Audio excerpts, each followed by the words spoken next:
September 17, 1894, the Yellow Sea. Steel cuts through water. Japanese warships slice toward the horizon, their iron hulls gleaming under the afternoon sun. Smoke trails from their stacks like black ribbons against blue sky. Across the waves, wooden vessels float in formation. The Beiyang fleet, China's pride. Dragons painted on their sides, gold leaf catching the light. Beautiful, majestic, doomed. The distance closes, cannons roar. Within hours, the ocean burns. This moment shatters everything Asia believed about power, about tradition, about survival itself. One empire collapses while another rises from nothing. The old world dies in fire and salt water. How does this happen? How does a small island nation crush a civilization 4,000 years old? How does the student defeat the master? The answer lies not in a single battle, but in two opposite paths. One empire clings to ancient glory, refusing to see the future rushing toward it. The other abandons everything familiar, rebuilding itself from the ground up. This war lasts less than 9 months, but its consequences reshape an entire continent. It ignites revolutions, it births new empires, it plants seeds of conflicts that will consume millions of lives across the next century. Japan versus China, steel versus wood, future versus past. The war that changed Asia forever begins now. For 3,000 years, China stands at the center of the known world. The Qing dynasty rules over 400 million people. Vast territories stretch from the Mongolian steppes to the tropical south. Wealth flows through ancient trade routes. Scholars study Confucian texts that predate Rome itself. The emperors call their realm Zhongguo, the Middle Kingdom, not a name, a worldview. China sits at the center. Everything else orbits around it. Foreign nations are barbarians waiting to receive Chinese civilization like children learning from their father. This arrogance costs everything. British warships appear on the coast. They demand trade. China refuses. The Opium Wars begin. Modern cannons tear through Chinese defenses like paper. Treaties follow, humiliating treaties. Foreign powers carve out pieces of Chinese territory, forcing open ports, extracting silver. The empire bleeds, but the Forbidden City refuses to learn. Empress Dowager Cixi controls the throne from behind a silk curtain. She understands power, she crushes rivals. She manipulates court politics with surgical precision. But modernization, Western technology, these insult her sense of cosmic order. China's naval commanders beg for funds to buy modern weapons. The treasury holds millions. Cixi spends it on a marble boat, literally, a stone boat sitting in a decorative lake at the summer palace. Beautiful, useless, a perfect symbol. The military rots from within. Generals pocket funds meant for ammunition. Soldiers train with weapons decades old. Some artillery units have no shells, others have shells but no training to fire them. Corruption flows like poison through every level of command. Officials report victories that never happened. They hide defeats until enemies reach the gates. The imperial examination system produces brilliant poets and philosophers, but zero engineers. Zero tacticians who understand industrial warfare. Foreign observers watch with amazement. This giant possesses everything needed for greatness: population, resources, history, everything except the will to change. The dragon sleeps. The world moves on without it, and in the east, across a narrow strip of water, another nation watches China's weakness with hungry eyes. July 8, 1853, Edo Bay. 4 black ships appear on the horizon, American warships under Commodore Matthew Perry. Their steam engines churn water. Their cannons point toward shore. They carry a letter from the United States President. The message is simple: open your ports. Trade with us or else. Japan has isolated itself for 250 years. No foreigners allowed in, no Japanese allowed out. The Tokugawa shogunate built walls around an entire civilization, but walls mean nothing against modern naval guns. The black ships deliver their ultimatum and leave. They promise to return next year for an answer. Japan faces a choice that will define its future: submit to foreign power or transform completely. The nation chooses transformation. The Meiji Restoration sweeps away the old feudal system. Young Emperor Meiji takes direct control. His advisors ask one question about everything: what makes Western nations powerful? Then they copy it, ruthlessly, completely. They abolish the samurai class overnight. Warriors who serve for centuries must surrender their swords and find new purpose. Many resist. Rebellions erupt. The government crushes them with conscript armies trained in Western tactics. Tradition dies quickly when survival demands it. Students flood onto ships bound for Europe and America. Thousands of them. They study engineering in Britain, military science in Germany, constitutional law in France, medicine in Holland. They return home carrying blueprints for a new Japan. Factories rise across the landscape. Telegraph lines connect cities, railways cut through mountains. Western experts arrive as advisors, teaching Japanese workers to build modern infrastructure. Within a generation, peasants who never saw a train become engineers building locomotives. The education system rebuilds from nothing. Every child must attend school. They learn mathematics, science, languages, geography. The curriculum copies Prussian models because Prussia wins wars through education. Most dramatically, the military transforms. Japan studies every major European conflict, absorbing lessons written in foreign blood. They hire French advisors to build their army, British experts to construct their navy, German tacticians to develop strategy. The investment is staggering. The government spends over 30% of its budget on military modernization. Shipyards launch steel warships built to British specifications. Arsenals produce rifles using German designs. Officer academies drill soldiers in tactics that defeated Austria and France. Just 37 years after Perry's black ships, Japan stands unrecognizable. Gas lamps light Tokyo streets. Telegraph operators send messages across the empire in seconds. Modern cruisers patrol the coasts. Conscript divisions train with equipment matching any European power. But transformation requires resources: coal, iron, markets for goods, agricultural land for a growing population. Japan's home islands cannot provide enough. The nation needs to expand. Korean Peninsula lies just across the strait, rich in resources, strategically vital. Controlled by China's weakening grip, Japanese generals and admirals study maps, calculating distances, measuring possibilities. The phoenix has risen from isolation. Now it looks hungrily toward the mainland. The student prepares to challenge the master. Korea hangs like a dagger pointed at Japan's heart. Just 120 miles of water separate the two nations. Control Korea, and you control access to the Asian mainland. Lose Korea, and enemies can strike your homeland at will. For centuries, Korea pays tribute to Beijing. The Joseon dynasty sends envoys bearing gifts to the Chinese emperor. They adopt Chinese writing, Chinese philosophy, Chinese court rituals. This relationship defines East Asian order.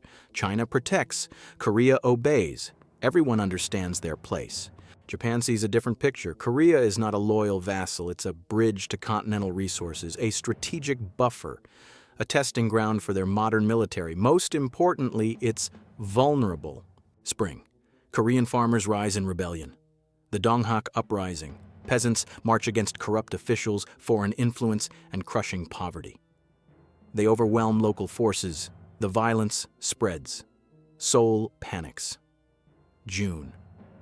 The Korean king does what his ancestors always did. He sends a desperate message to Beijing begging for help. China responds immediately. Qing troops board ships heading for Korea. They will crush the rebellion and remind everyone who truly holds power in Asia. Japan receives the news within hours. This is the moment they have prepared for. Tokyo activates its war plan. If China can send troops to Korea, so can Japan. They dispatch 8,000 soldiers, officially to protect Japanese citizens, actually to counter Chinese forces. Two armies land in Korea. Neither plans to leave. The rebellion collapses quickly. Korean and Chinese forces restore order. The crisis that justified foreign intervention disappears. Logic says both armies should withdraw now. Neither moves. China demands Japan remove its troops first. Japan demands both sides withdraw simultaneously. Diplomats exchange proposals. Each side maneuvers for advantage. Tensions climb daily. Tokyo calculates their window of opportunity. China's military modernization has barely begun. Their Beiyang fleet looks impressive on paper, but remains untested. Japan's forces have trained for years specifically for this confrontation. If war comes, it must come now, before China grows stronger. July 23rd, Japanese troops storm the Korean royal palace in Seoul. They seize the king, They install a pro-Japanese government. The new regime immediately requests Japanese help expelling Chinese forces from Korean territory. 2 days later, July 25th, Japanese warships intercept Chinese vessels near Pungdo. The Chinese ships carry reinforcements and supplies. Japan fires first. The Battle of Pungdo lasts 2 hours. Chinese ships sink or flee. Over 1,000 soldiers drown. China declares war on August 1st. Japan declares war the same day. Diplomatic language cannot disguise reality anymore. Two nations claiming to modernize, claiming to lead Asia into the future, will settle the question through violence. The war nobody wanted but everyone prepared for has finally begun. September 15th, 1894, Pyongyang. Japanese forces surround the ancient Korean capital. Inside, 13,000 Chinese soldiers fortify positions behind stone walls that have stood for centuries. They outnumber the attacking Japanese. They hold the defensive advantage. Victory seems certain. Dawn breaks. Japanese artillery opens fire with German-made Krupp guns. Shells arc over walls, exploding with precision. Infantry advances in coordinated waves, each unit supporting the others exactly as Prussian manuals prescribe. Officers lead from the front, swords raised, driving their men forward. Chinese defenders fire back with outdated muskets. Many weapons misfire. Some soldiers have never fired live ammunition before today. Powder and shot were too expensive for practice. Commanders embezzled the training funds years ago. By afternoon, Japanese troops breach the walls. Chinese forces retreat in chaos. Soldiers abandon weapons and run. Officers flee before their men do. The slaughter becomes a rout. Over 2,000 Chinese dead. Japanese casualties barely reach 600. The pattern repeats itself across every battlefield. Modern training crushes courage. Organization defeats numbers. 2 days later, the Yellow Sea erupts in fire. The Beiyang fleet sails to support Chinese ground forces, 12 warships, some built in European shipyards equipped with modern guns. Admiral Ding Ruchang commands from his flagship, the Ding Yuan, one of the most powerful battleships in Asia. Japanese Admiral Ito Tsukiyuki intercepts them with 12 ships of his own. His vessels are faster. His crews have trained relentlessly. Every gun captain knows his weapon. Every engine room has rehearsed damage control procedures dozens of times. The fleets close within 6 miles. Japanese ships form a battle line and unleash coordinated fire. Their shells strike with devastating accuracy. Chinese ships return fire, but their gunners lack training. They aim high. Shells splash harmlessly into the sea. The battle rages for 5 hours. Chinese flagship Ding Yuan takes over 200 hits but refuses to sink. Other vessels burn. The cruiser Jiuan charges the Japanese line in a desperate ramming attempt. Torpedoes tear it apart. It disappears beneath the waves, taking 250 men down. Sunset comes. The surviving Chinese ships limp back to Port Arthur. 5 vessels heavily damaged, hundreds dead. Japan loses no ships. The Beiyang fleet, China's symbol of modernization, has been broken. October. Japanese armies invade Manchuria itself. They cross the Yalu River, driving deep into Chinese territory. This is unthinkable. Foreign armies do not invade the Middle Kingdom. Not successfully, not in living memory. November 21st. Port Arthur falls. Japanese troops storm the fortress in a single day. Then comes darkness. For 4 days, Japanese soldiers massacre Chinese civilians, men, women, children. The streets run red. Bodies pile in alleys. Some estimates count 20,000 dead. Western journalists witness the horror. Their reports shock the world, but the killing continues. January 1895. Weihai Wei, the last Chinese naval base. Japanese forces surround it by land and sea. Admiral Ding watches his remaining ships get picked apart. No relief comes. No orders arrive. Beijing has abandoned him. February 12th. Ding writes his final report. He swallows opium. By morning, he is dead. His officers surrender the fleet. China's modern navy ceases to exist. 8 months. That's how long it takes for Japan to shatter the largest empire on earth. Every battle tells the same story. Training defeats tradition. Industrial warfare crushes feudal courage. The future buries the past. China sued for peace. The terms would humiliate an empire and reshape Asia forever. April 17, 1895, Shimonoseki, Japan. Chinese diplomat Li Hongzhang arrives to negotiate surrender. He is 72 years old, one of China's most respected statesmen, a man who spent decades trying to modernize his nation.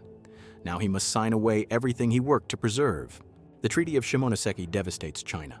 First, money. China must pay 200 million taels of silver, roughly $150 million in 1895 currency, equivalent to 3 times Japan's annual revenue. The amount nearly bankrupts the Qing treasury. China must borrow from European banks just to pay its conqueror. Second, territory. Taiwan becomes Japanese. The Pescadores Islands become Japanese. The Liaodong Peninsula, including Port Arthur, becomes Japanese. Millions of Chinese subjects suddenly live under foreign rule. Third, sovereignty. China must recognize Korean independence. This sounds noble. It means China loses all influence over the peninsula. Korea becomes Japan's puppet, a stepping stone for further expansion. Fourth, humiliation. China must open 4 more treaty ports. Japanese merchants gain the right to manufacture goods inside China. The Middle Kingdom becomes an economic colony. Li Hongzhang signs. His hand shakes. Witnesses say he weeps. The world reacts with shock. For centuries, Europeans viewed China as the great Oriental power, mysterious, wealthy, unconquerable by Asian rivals. That illusion shatters overnight. Japan has done what no Asian nation accomplished in modern times. They defeated a major power using Western methods. European newspapers run headlines calling Japan the Britain of the East. Diplomatic requests flood Tokyo. Nations that ignored Japan now seek alliances. Russia, Germany, and France panic. They just watched an Asian upstart seize valuable Chinese territory. 6 days after the treaty signing, they deliver a joint ultimatum. Japan must return the Liaodong Peninsula to China, or face war with 3 European empires. Japan's leaders rage privately, but they recognize reality. Their military cannot fight Russia, Germany, and France simultaneously. They return Liaodong. China pays an additional indemnity for its return. The humiliation deepens. China cannot even reclaim its own territory without paying ransom. The intervention teaches Japan a bitter lesson. Military victory means nothing without the power to keep your gains. They begin planning for the next war against Russia. Within a decade, that war will come.